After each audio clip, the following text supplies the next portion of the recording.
So I just finished watching War Machine over on Netflix. There's their new action sci-fi thriller. And if you haven't watched it yet, go ahead and hit pause and come back later.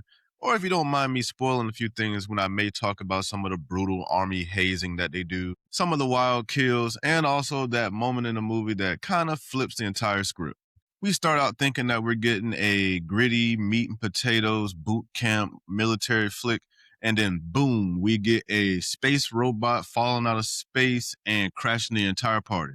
So today, that's why we're going to be breaking down the absolute chaos in this film that is starring Ritchson, who also stars in Reacher. And this film kind of feels like Reacher at times. But if I had to call it anything, I would probably call it a Predators meets Transformers mashup, and it is one hell of a ride. One of the things that actually worked early in War Machine is how grounded the film actually feels. We pick up with Candidate 81, played by Ritchson, who brings all his hulking Reacher energy into the woods this time. He's carrying a heavy baggage of losing his brother, and he's desperate to survive this ranger selection course that he signed up for. But just when you start getting settled into the movie and think you're going to get a forced version of Full Metal Jacket, we have a threat that falls out of the sky, and we swap the drill sergeants for a giant mechanical beast, and that is a massive bait and switch. But that turns the standard military procedural into a fun-loving popcorn sci-fi thriller. If you went into War Machine thinking that you were going to get 2 hours of watching Dennis Quaid and the Cy Morales characters yell at the guys doing push-ups in the mud,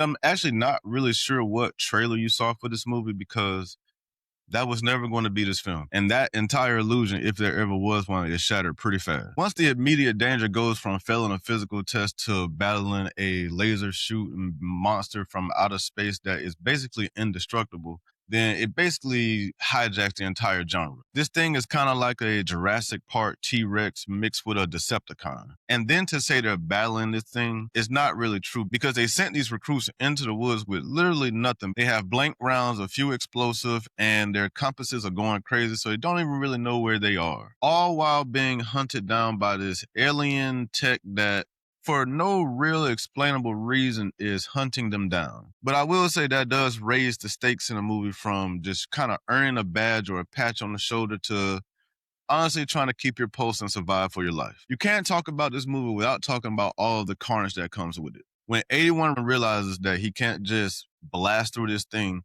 he gets really creative with how he's going to handle the situation. Watching a highly trained soldier basically ditch the whole textbook on how to handle a situation like this and use the environment around him to outsmart an advanced killing machine is awesome. After going through a few minutes of basically building the film up, the director takes the chains off and basically goes pure adrenaline for the rest of the film. He uses 81 and number 7, who does a lot of lying around, and you will see what I mean if you've watched the film. Even though throughout the entire film they were dodging massive explosions, brutal kills, a lot of the people in their group were getting massacred, and number 7 just happened to make it through. And while there were several times where he probably shouldn't have, and he inexplicably did, but hey, good job. He got through. But I will say this film was an R-rated feast that blends practical effects with CGI beautifully. But despite all the shrapnel, the film does actually have a beating heart and a purpose. Early on in the film, we do get a flashback of A's backstory with his brother, played by Jay Courtney. They smoke this emotional backstory low and slow, and it gives 81's presence that silent treatment, that stoic figure that he gives off. It gives him a real foundation of real trauma. It's not just mindless action. Those glimpses remind us of what 81 lost. And it also reminds us exactly what he's fighting so goddamn hard for. And I think that's why he kind of have those glimpses at times when he looks at 7 and it reminds him of his brother and why he wants to get him out of there alive. So let's talk about how things kind of wrapped up in this film. Because like I said, I don't want to give you everything, but I am going to give you a little bit. So 81 drops the robot or robots, and he gets 7 back to the base. And just when you think everything is good and the credits are about to roll, nope, the commanders drop a big twist. And maybe it's not that big because we kind of saw it playing out through the film if you were paying attention to the TVs in the background. That wasn't an asteroid.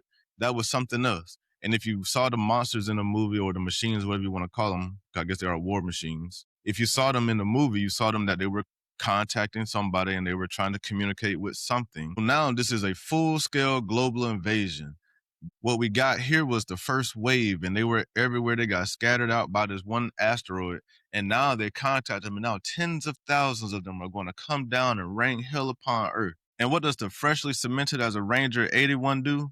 he just looks up and say, let's go get him. It completely flips the script, honestly, and now it makes passing the Ranger test not even really matter. Because why would the Ranger test matter when the whole world is on fire? So the biggest question is, where do we go from here? Because this ending was clearly shot for a sequel. So I think they could go a few different ways, but one of the most obvious ways they can go, since we saw a signal being shot into space, and that's basically that we're going to head for some Independence Day style massive sci-fi global warfare. It'll be a situation where they're not hunting things in the woods anymore. They'll probably drop us down in some major city, or maybe an outskirt city or something like that, or some countryside to a city like they've done in other films. But this will basically probably take on some type of War of the Worlds, the original one, type of sequence. Other than that, I guess you could spend the next sequel just protecting the base, or maybe whatever's close to the base. It could be the beginning of the invasion, and oh, let's protect the base because we have everything here, even though don't have much on that base, but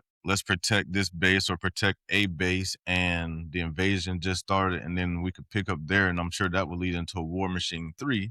But I don't know if they're going to go that route or not, but we'll see where it goes from there. But I think War Machine was a rock solid movie. I give it a 3 out of 5 stars. Does it follow the formula a little bit too much? Sure. Does the ending feel like a billboard for a sequel? Absolutely. But you can't be mad at this movie because it knows exactly what it wants to be. Alan Ritchson is an absolute beast on the screen, and we always enjoy that. The action hits hard, and the genre flip is kind of fresh. And honestly, I was really entertained, so I'm not going to complain about a good action movie. But what did you guys think about the wild cliffhanger, and what did you guys think about this film as a whole? Let me know what you think down in the comments. If you think the War Machine universe is going to go full Independence Day, like I do, please let me know, because I don't see another direction this could go, because it basically starts off like a intro into a Independence Day like film now, because they introduce us to an invasion. And don't forget, we are grinding hard to try to hit that 500 sub goal. Hit the subscribe button. I truly appreciate it, and keep coming back for more, and I will see you all next time. Thank you again. Bye.